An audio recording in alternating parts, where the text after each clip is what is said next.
Hello.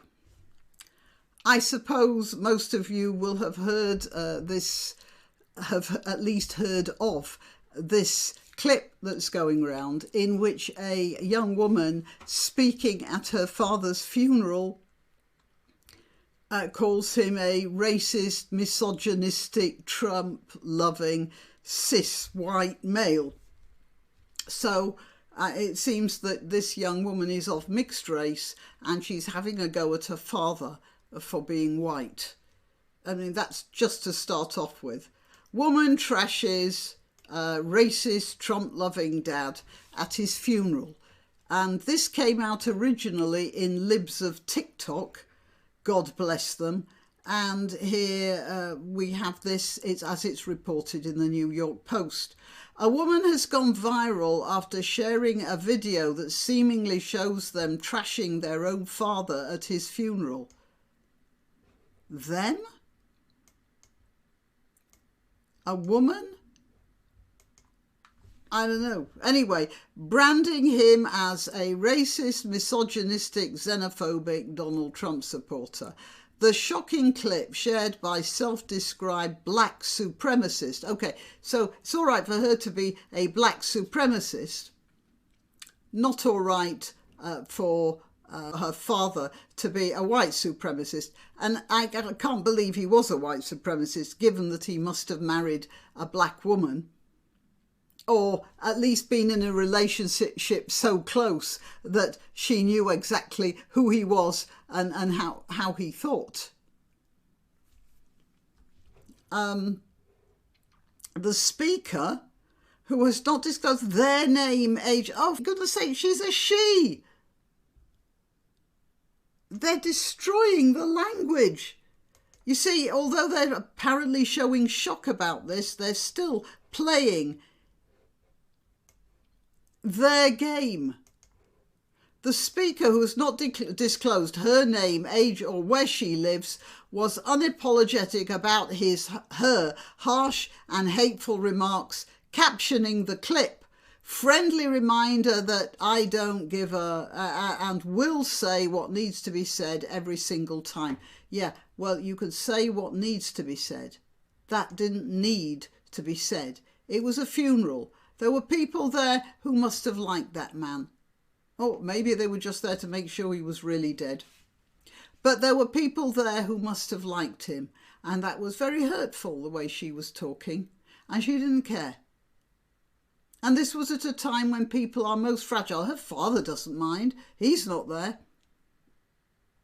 So what she was doing, she was beating up the people who were grieving. Oh, that's clever. Just, there's somebody down, somebody in pain. Yeah, just give them a few more punches. Yeah, what a piece of work that woman is. Dad, please know I'm grateful and highly aware of what you've done for the family. Look, you know, I want to tell you, I didn't get along with my mother. It wasn't that I didn't get along with her. I tried awfully hard. She didn't get along with me. She was a very untalented parent. And she beat me up a lot. I've still got scars to prove it. But at her funeral, at least I kept my peace. I can talk about her now. But at a funeral where there were other people there who were grieving, that was not the time to detail the cruel way she treated me when I was a child, or even when I was an adult, come to that. So what she says is, when you died, I missed something, but it wasn't you. It was the idea of what you could have become. In other words, it's the idea of what I would have liked a perfect father to be, but not what you know, in your humanity actually were. The activist went on to tell mourners that she had hoped that her dad might one day help her fight for the things that matter. Or why should he? If she has things that matter, she can fight them for herself. It looks like her father looked after her well enough that he was a presence in her life. He didn't desert her. And then what you are is a racist, misogynistic, xenophobic, Trump-loving, cis, straight, white man. just the worst thing to be a straight white man. It's because he's a straight white man that you're in existence. Oh, you can't forgive him for that either, can you? And then, you are everything I aspire not to be, and I refuse to stand up here and sing the praises of a man who is the paradigm of white supremacy, she stated. Well, she didn't have to stand up there and say anything. There are other people who are grieving. Let them say what they want to say. You don't slap them in the face like this. But I was... she ends by saying, I swear to God I will make this world a better place, in exact opposition to you. And I was put in mind of the Ten Commandments.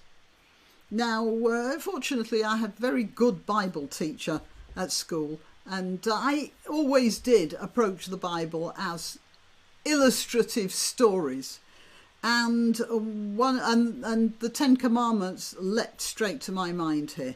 The first 5 of the Ten Commandments are really to do with community, people being communal together, keeping the Sabbath, worshipping the one God, not worshipping idols, which meant not following the practices of the peoples by whom they are surrounded.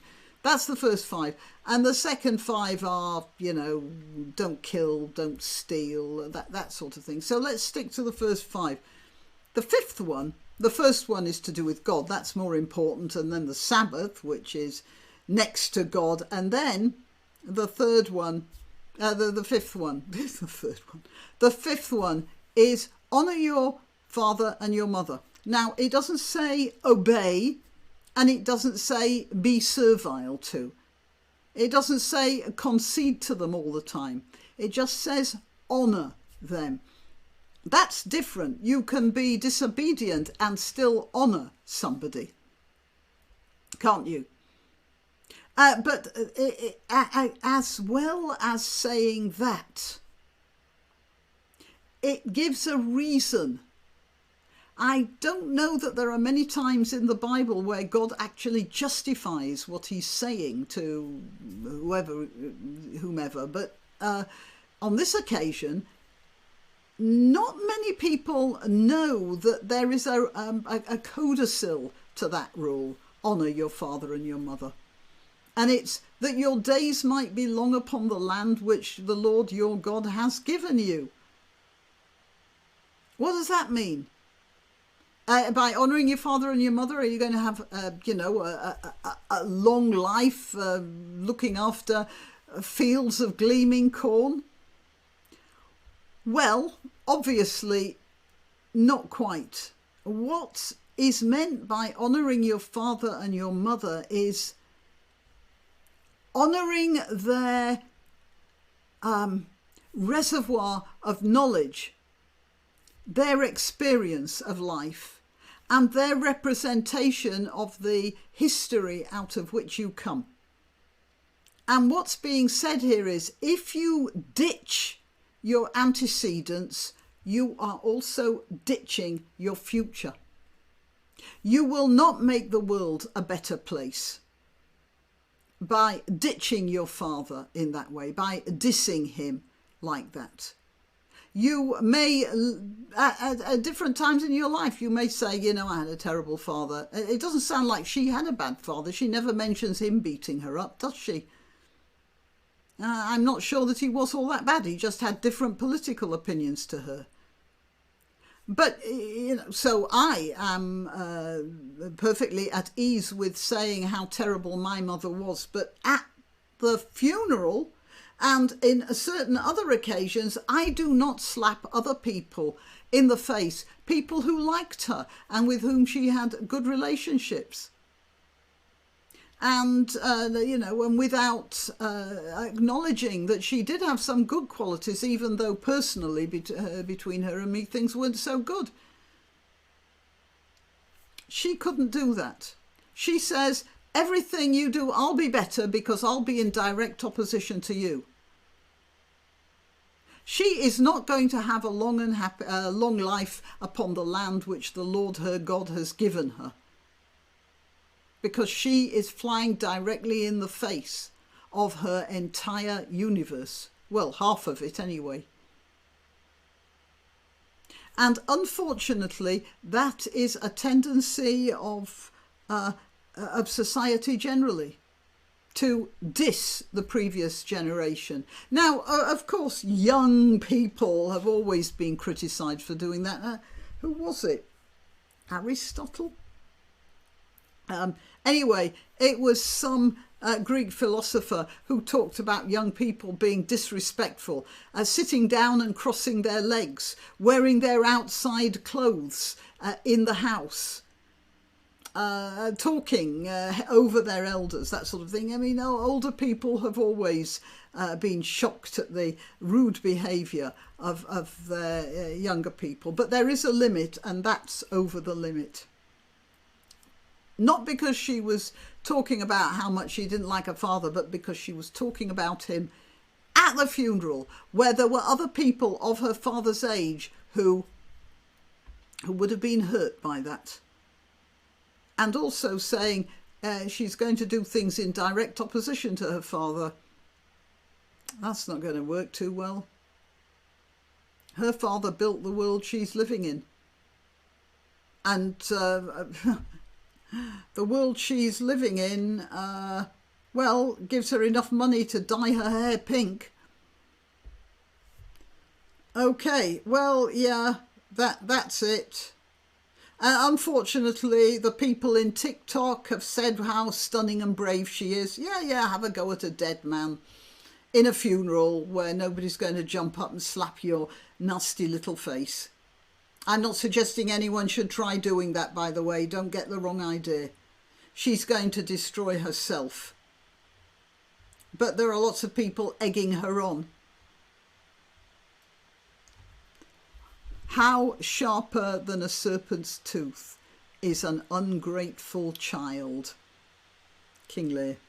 All right, well, I'm Granniopteryx. I'm on YouTube, Rumble, BitChute and Mimes. YouTube keeps dropping subscriptions, so please subscribe to my Twitter, Gab and Parler platforms. I'm at Granniopteryx on those, and you'll get notifications of my new uploads when I make them on one of those platforms. You can help my channel immensely by liking, sharing and subscribing, and you can help me financially. Buy me a coffee or one of the links below. This is Granniopteryx, feeling a bit disgusted with this person. Till next time. Why not treat yourself or a favoured relative or friend to these magnificent examples of merch? The mugs and t-shirts come in the Granniopteryx design or Grambo with a firearm or the more deadly knitting needles. Go to www.granniopteryx.com and whatever platform you're watching this on, please click like, subscribe and share.